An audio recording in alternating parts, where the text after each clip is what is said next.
सबको जय मसीह की। हम इस वक्त एक वचन पढ़कर उस पर थोड़ा सा मनन करते हैं। हम पढ़ते हैं मत्ती 7 का 7 वचन। मांगो तो तुम्हें दिया जाएगा, ढूंढो तो तुम पाओगे, खटखटाओ तो तुम्हारे लिए खोला जाएगा। परमेश्वर वचन पे पढ़े सुने जाने पर हमको आशीष दे। मांगना, ये प्रार्थना के विषय में हमारे लिए 3 ऑप्शंस मिलते हैं, खटखटाना, मांगना और ढूंढना। पर सबसे पहले अगर हम देखते हैं प्रभु परमेश्वर जब हमें मांगने की बात कह रहा है तो हमें ये समझना है कि ये मांगना हमारे लिए एक क्या है, सौभाग्य है। एक सौभाग्य है कि हम परमेश्वर से मांग सकते हैं, क्योंकि परमेश्वर हमारा क्या है, देने वाला परमेश्वर है, प्रोवाइड करने वाला एक प्रोवाइडर है। तो हम जाने कि प्रभु हमसे इस मांगने वाली चीज से हमें क्यों मांगना है, क्या हमें ये प्रिविलेज खुदा ने क्यों दिया है। हम इस पर थोड़ा सा मनन करेंगे और जानेंगे। हम प्रार्थना करते परमेश्वर पिता हमारी सहायता करे कि हम इस वचन को जब सुनते हैं समझते हैं तो हमारी अगुवाई करे कि हम जाने और हम अपने सुनने वालों पर इस बात का प्रकाशन हो कि हम क्यों मांग सकते हैं, हम कौन हैं जो इतना सौभाग्य हमारा है कि हम परमेश्वर से मांग सकते हैं। प्रभु धन्यवाद धन्यवाद धन्यवाद करते हैं। आइए परमेश्वर यीशु मसीह के नाम से आमीन। आइए हम इस प्रवचन करते। सबसे पहली बात जो हमने देखी कि क्या हमारा सौभाग्य है कि हम परमेश्वर से मांग सकते हैं। तो मांगना या इंग्लिश में आस्किंग, ये सौभाग्य क्यों है? पहली बात क्योंकि हम उसकी क्या है, संतान है। कैसे? लूका 11 और 11 आयत को हम पढ़ते हैं। लूका रचित समाचार इसका 11वां अध्याय 11वीं आयत। तुम में से ऐसा कौन पिता होगा कि वह उसका पुत्र रोटी मांगे तो उसे पत्थर दे, या मछली मांगे तो मछली के बदले उसे सांप दे? ये देखिए, तो परमेश्वर पिता जो अपने मांगने वाले को पवित्र आत्मा क्यों ना देगा। देखो, मांगना एक पिता और पुत्र के संबंध में होकर के परमेश्वर हमें अधिकार देता है। हमने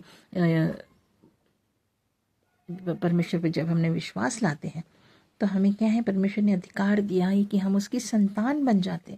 तो ये सौभाग्य इसलिए है क्योंकि हम उसकी संतान हैं, हम परमेश्वर पिता के बच्चे हैं। हम केवल संडे जाने वाले मसीह लोग नहीं हैं। मांगना हमारा सौभाग्य है। यहोवा यिरे हमारा परमेश्वर है जो हमारे लिए इंतजाम कर सकता। एक प्रार्थना में क्या है, एक रीति रिवाज की तरह प्रार्थना नहीं करनी है कि करना है करके करना है, बोला है प्रार्थना करो इसलिए प्रार्थना करो। नहीं, प्रार्थना में हमारा रिश्ता ऐसा होना चाहिए, कैसा, जिसमें डर नहीं है। जो हम पिता से बात कर रहे होते हैं, हम पिता से मांग रहे हैं इस तरह से। तो हमें क्यों, कैसे हम संतान बन गए? उसके लहू से उसने हमें बहाकर अपना बेटा बेटे अपने आत्मा से और अपने वचन के द्वारा उसने हमें अपने बेटा और बेटी बनाया है। तो ये अधिकार हमें प्राप्त होता है कि हम परमेश्वर से मांग सके। प्रभु का धन्यवाद। दूसरी बात हम देखते हैं, दूसरे इतिहास, पहले वचन पढ़ते ताकि आपको फिर वो समझ में आ जाएगा। दूसरे इतिहास और इसका 7वां अध्याय की 14वीं वचन।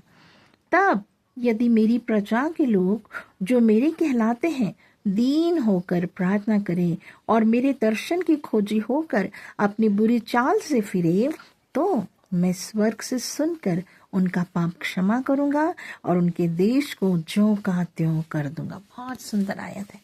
इसका मतलब क्या है? ना केवल हम संतान हैं, लिखा है यहाँ यदि मेरी प्रजा के लोग, मतलब हम उसकी प्रजा है। वचन के अनुसार वो हमारा राजा है, हम उसकी प्रजा है। वो हम एक अगुआ या पासवान या हम मेंबर ऐसे नहीं है। हम परमेश्वर के कैसे लोग हैं, हम उसकी प्रजा है। उसकी संतान का रिश्ता अलग है और एक प्रजा और राजा का रिश्ता कैसा है, एक कानूनी संबंध में है हम लोग। हमें अधिकार है अपने राजा से बात करने का, और हम दोनों को हमें दोनों संबंध हमारे अंदर होने चाहिए। तभी हम क्या, इस सौभाग्य को इस्तेमाल कर सकते हैं। हम कैसे उसकी प्रजा बन गए? हम धर्मी और बहुत सारे रीति रिवाजों की तरह नहीं आना है। हमें एक ईश्वरीय रिश्ता उसके साथ बनाना है कि परमेश्वर हमारा राजा है, परमेश्वर हमारा पिता है, हम उसकी प्रजा हैं, वो हमारी देखभाल करता है। तो इस तरह से हम कैसे बन गए उसकी प्रजा? उसने हमें चुन लिया, हम चुने हुए हैं, हम बुलाए हुए हैं और हम अलग किए हुए हैं ताकि हम उसके प्रजा बनाई जाए। इस प्रजा को ये अधिकार है कि हम उसके राज्य के जो वारिस है। तो हमें क्या है, हमें परमेश्वर के सामने अधिकार से हम मांग सकते हैं। हमें लिख कर दे, सर लिखो क्या क्या चाहिए, हमें मांग सकते हैं परमेश्वर को। अपनी सेवकाई के लिए, धन के लिए, चंगाई के लिए, भविष्यवाणियां चाहिए, लेकिन हम क्या मांग सकते हैं परमेश्वर से? परमेश्वर के राज्य की बातों के लिए मांग सकते हैं।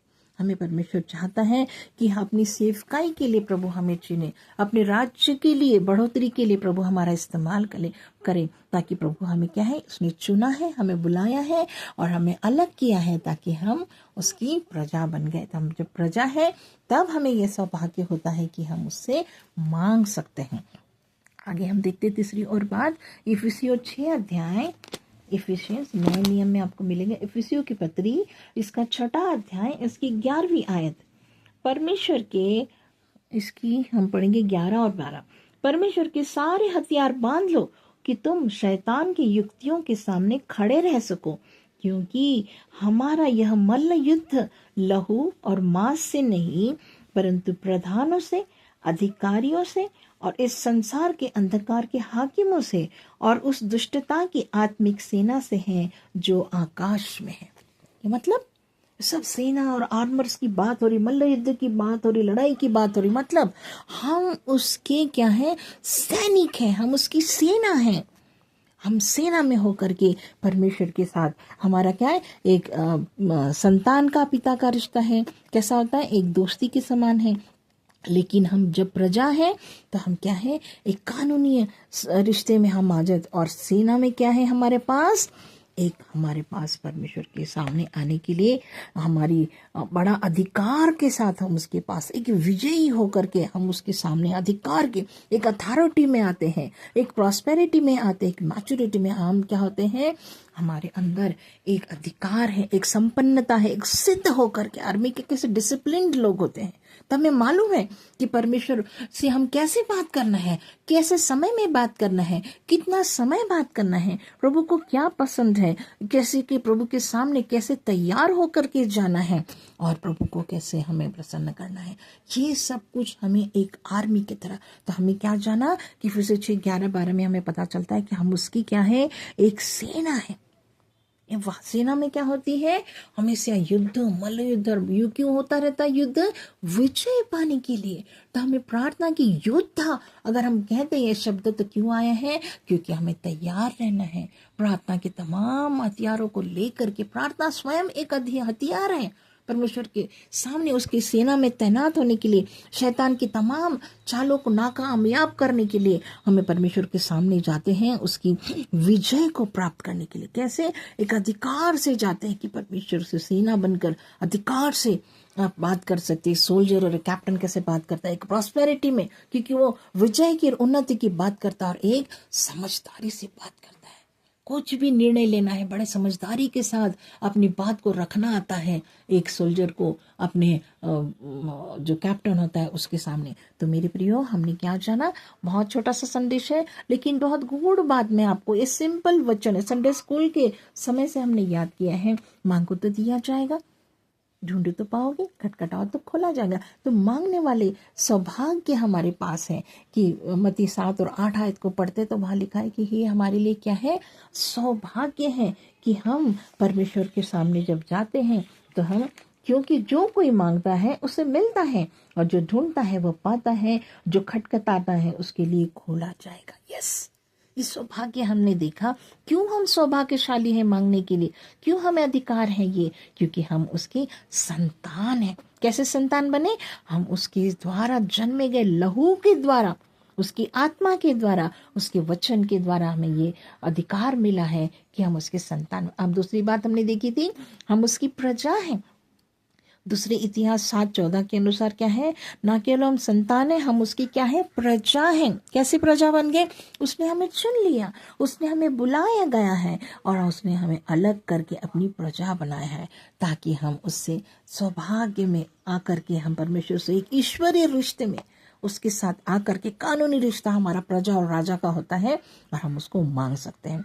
तीसरा हमने रिश्ता देखा क्या है, तीसरी बात क्यों सौभाग्य है, क्योंकि हम उसकी सेना है। उसके सेना के लोग हैं, तो हम उसकी सेना में जब है तो हमारे पास एक अधिकार आता है, एक विजय है, संपन्नता है, एक सिद्धता हमारे अंदर आती है, ताकि हम एक मैच्योर इंसान के समान पूर्ण तरह से तैनात होकर के और एक बहुत योग्य ऐसा सैनिक बन के, प्रार्थना का योद्धा बन के हम परमेश्वर के सामने जा सकते हैं और अपनी डिमांड्स को रख सकते हैं, अपनी मांग को रख सकते हैं। वी कैन आस्क गॉड, और आस्क करके मांग करके हम अपनी ज़रूरतों को पाते हैं, और फिर हमने क्या करना है, परमेश्वर का धन्यवाद करना है। Thank you Jesus, thank you father, thank you Holi spirit. धन्यवाद धन्यवाद धन्यवाद धन्यवाद यीशु राजा, इस सुंदर प्रकाशन के लिए जो हमने सीखा कि हम आपकी संतान हैं, हम आपकी प्रजा हैं, हम आपकी सेना है प्रभु, प्रार्थना योद्धा बनना चाहते हैं प्रभु जी, हम रिश्ते को कायम करना चाहते हैं। यस लॉर्ड, इसलिए हम हमारी विनती है प्रभु जी, हमारे अंदर प्रार्थना की इस रिश्ते को हमें सिखा कि एक पिता और एक संतान की तरह हम मांग सके, हम आपकी प्रजा बन के हमसे अपनी प्रार्थना की मांग रखे, एक सैनिक बन के हम आपकी आर्मी में आकर के हम अपने राजा से, अपने जो सेना का अधिपति है उसके सामने अपनी बात को रखते हैं प्रभु, कि हमारे हर ज़रूरत को अपने स्वर्गीय भंडार से पूरी करे। हमारा जानने वाला परमेश्वर है, यस हमारे पिता है, आप हमारे राजा हैं, हमारे अधिपति हैं, सेनापति हैं, जो जानते हैं कि हमें क्या ज़रूरत है, और हमने मांगने का जो सौभाग्य अधिकार जो आपने हमको दिया है उसमें हो करके हम आपसे मानते हैं कि हमारी प्रार्थना को बल दीजिए, हमारी प्रार्थना को सुनिए यीशु राजा। यस, प्रार्थना की बात मांगे, प्रार्थना ही प्रार्थना करे। Hallelujah, thank you Jesus, thank you father. प्रभु सुनने वाले पर आशीष हो, जो भी आज वो अपने इस रिश्ते को, किसी एक रिश्ते को लेकर के आपके सामने आते हैं, उनकी प्रार्थनाओं को सुनिए और उत्तर दीजिए, ताकि उनका विश्वास बढ़े और वो जाने कि परमेश्वर हमारा राजा है, हम उसके बच्चे हैं, हम एक प्रार्थना योद्धा बनना चाहते हैं, तो हमारे इस रिश्ते को ठीक कर दे। प्रभु यीशु मसीह के सामर्थ्य नाम से प्रार्थना मांगते हैं, आमीन आमीन आमीन। जब इस आपको सुनते हैं आप शेयर भी कीजिए, किसी और के साथ बांटिए, इस पर मनन कीजिए, बार बार उसको सुनिए, अपने मन को तैयार कीजिए और सब्सक्राइब भी कीजिए, ताकि हम और सुंदर प्रकाशनों को आपके साथ ला सकें। परमेश्वर आप सबको बड़ी आशीष दे। आमीन।